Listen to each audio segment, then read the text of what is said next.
আমার মতো এই প্লেটটা তোমাদের মধ্যে কার কার পছন্দের অবশ্যই আমাকে লিখে জানিও। একদম নিজের মতো করে বানিয়েছি, কিন্তু টেস্টের ক্ষেত্রে কোনো কম্প্রোমাইজ করিনি। তাহলে চলো শুরু করা যাক। ড্রাই চিলি চিকেন বানানোর জন্য নিয়েছি 400 গ্রাম মতো বোনলেস চিকেনের পিস। তাতে দিয়ে দিচ্ছি স্বাদ মতো লবণ, 10-12টা রসুন কুচি, 1 চামচ আদা বাটা, হাফ টিস্পুন ঝাল লঙ্কার গুঁড়ো, 1 টিস্পুন গোলমরিচ গুঁড়ো, আর দিচ্ছি সয়া সস। আর ডিমের কুসুম বাদে বাকিটা অ্যাড করে নিয়ে সবগুলো চিকেনের সাথে ভালো করে মাখিয়ে নেব। এবার 2 টেবিল চামচ কর্নফ্লাওয়ার আর একই পরিমাণ ময়দা অ্যাড করে সবটা মিশিয়ে নিলেই ম্যারিনেশন কমপ্লিট।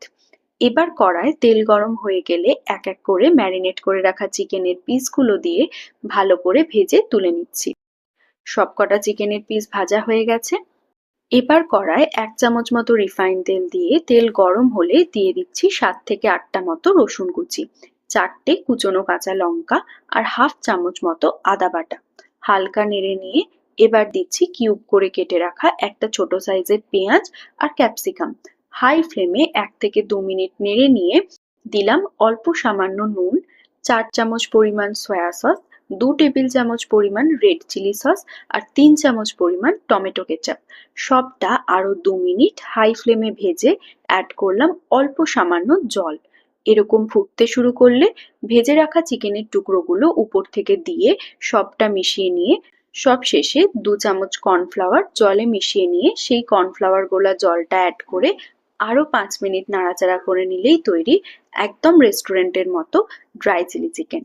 এবার নুডলস বানানোর জন্য কিছু পছন্দ মতো সবজি কেটে নিয়েছি বেশ কিছুটা বাঁধাকপি, একটা ছোট ক্যাপসিকাম, মিডিয়াম সাইজের 2টো পেঁয়াজ, 7 থেকে 8টা কাঁচা লঙ্কা কুচি, অল্প সামান্য রসুন, একটা মিডিয়াম সাইজের কুচনো শসা, আর নিয়েছি একটা মিডিয়াম সাইজের গাজর।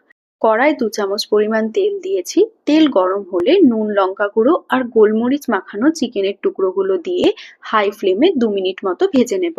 যেহেতু চিকেনের পিসগুলো খুব ছোট করে কাটা, তাই অনেকক্ষণ ধরে ভাজার কোনো প্রয়োজন নেই। 2 থেকে 3 মিনিট যথেষ্ট সময় ভেতর থেকে ভালো মতো কুক হয়ে যাবার জন্য। এবার 3টে ডিম অ্যাড করে সেটাও ভালো করে ভেজে তুলে নিলাম। আরো 2 চামচ তেল কড়ায় দিয়ে প্রথমে দিলাম রসুন কুচি, হালকা নেড়ে অ্যাড করছি কুচনো পেঁয়াজ আর ক্যাপসিকাম। 1 মিনিট মতো ভেজে নেবার পর এবার অ্যাড করলাম বাঁধাকপি আর গাজরটা।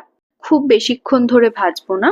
সব সবজি এরকম একটু সফট হয়ে এলে দিলাম 1 চামচ গোলমরিচ গুঁড়ো আর অল্প সামান্য নুন। এবার অ্যাড করছি soya sauce, red chilli sauce আর বেশ কিছুটা টমেটো কেচাপ। সবটা হালকা হাতে মিশিয়ে নিয়ে এবার ভেজে রাখা চিকেন আর ডিমটা দিয়ে ভালো করে সবটা মেশানো হয়ে গেলে এরপর নুন দিয়ে সেদ্ধ করে রাখা নুডলসটা উপর থেকে দিয়ে আঁচ একদম লো করে খুব ভালোভাবে সবজির সাথে মিশিয়ে নিতে হবে। শসা কুচিটাও আমি এখানে অ্যাড করে দিলাম। সবটা ভালো করে মিশিয়ে নিলেই কিন্তু নুডলস একদম তৈরি। বাড়িতে গেস্ট আসুক বা নিজেদের জন্য হাতে 40 মিনিট মতো সময় থাকলে অবশ্যই বাড়িতে একবার ট্রাই করো। আর আমাকে লিখে জানাতে কিন্তু একদম ভুলো না।